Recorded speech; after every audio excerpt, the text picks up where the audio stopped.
Assalamu alaikum and hi everyone, welcome to Shayin talks. இன்னைக்கு நம்ம சேனல்ல மொறுன்னு cauliflower pakoda எப்படி பண்ணலாம் தான் பார்க்க போறோம். So let's get started. Before going to the video, please do subscribe my channel and hit the bell icon so that you will get all notified of my video. இப்போ வாங்க வீடியோக்குள்ள போலாம். நான் சின்ன பூ போல cauliflower எடுத்துர்க்கேன். இதை இந்த மாதிரி சின்னதா கட் பண்ணி சுடுதண்ணில போட்டு வேக வச்சு எடுத்து வச்சுக்கோங்க. இப்போ நம்ம பகடாக்கான இன்கிரிடியன்ட்ஸ் பார்த்தலாம்.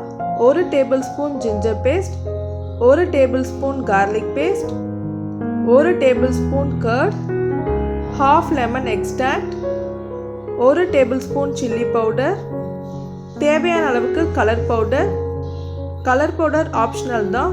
உங்களுக்கு வேணும் அப்படின்னா ஆட் பண்ணிக்கோங்க, இல்லை அப்படின்னா சில்லி பவுடரே போதும், that's enough. 2 tablespoon rice flour,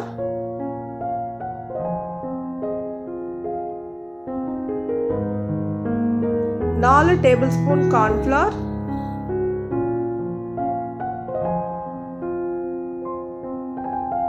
தேவையான அளவுக்கு உப்பு. இப்போ வாட்டர் ஆட் பண்ணி மிக்ஸ் பண்ணிக்கலாம். ஸோ இதை நீங்கள் திக்காக தான் மிக்ஸ் பண்ணி எடுத்துக்கணும், வாட்டரியாக இந்த மசாலாவை மிக்ஸ் பண்ணிடக்கூடாது. ஸோ நீங்கள் எந்த அளவுக்கு திக்காக பண்ணுறீங்களோ காலிஃப்ளவர் பக்கோடா நல்லா மொறுன்னு கிடைக்கும். நான் பண்ணுறதை பாருங்கள், நான் தண்ணி கொஞ்சமாக விட்டு தான் மிக்ஸ் பண்ணி எடுத்துக்கிறேன். நீங்களும் அதே மாதிரி பொறுமையாக மிக்ஸ் பண்ணி எடுத்துக்கோங்க. இப்போ ஹாட் வாட்டரில் போட்டிருந்த காலிஃப்ளவரை நம்ம ஆட் பண்ணிக்கலாம். காலிஃப்ளவரை ஆட் பண்ணிவிட்டு அதையும் நல்லா மிக்ஸ் பண்ணி எடுத்துக்கோங்க. மசாலா காலிஃப்ளவருக்குள்ளே நல்லாவே இறங்கணும். ஸோ நீங்கள் பொறுமையாக நல்லா மசாலா உள்ளே இறங்குற மாதிரி இதை மேரினேட் பண்ணிக்கோங்க.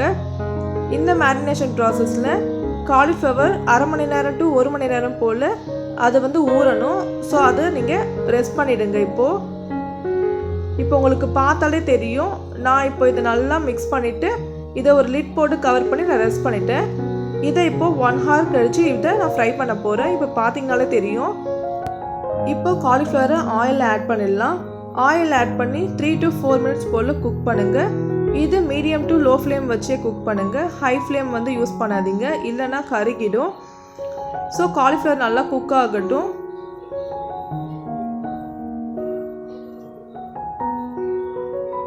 இப்போ பார்த்தீங்கனாலே தெரியும் காலிஃப்ளவர் நல்லாவே வெந்துடுச்சு.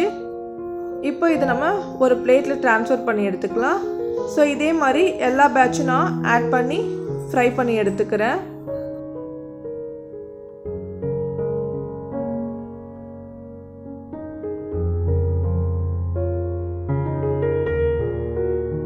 அட்லாஸ்ட் காலிஃப்ளவர் ரெடி ஆகிடுச்சு.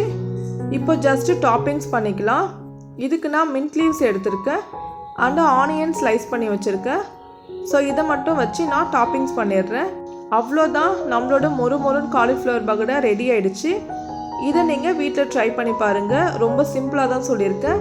இதை மறக்காமல் ட்ரை பண்ணிவிட்டு உங்களோட கமெண்ட்ஸ் எனக்கு சொல்லுங்கள். I hope you like this recipe.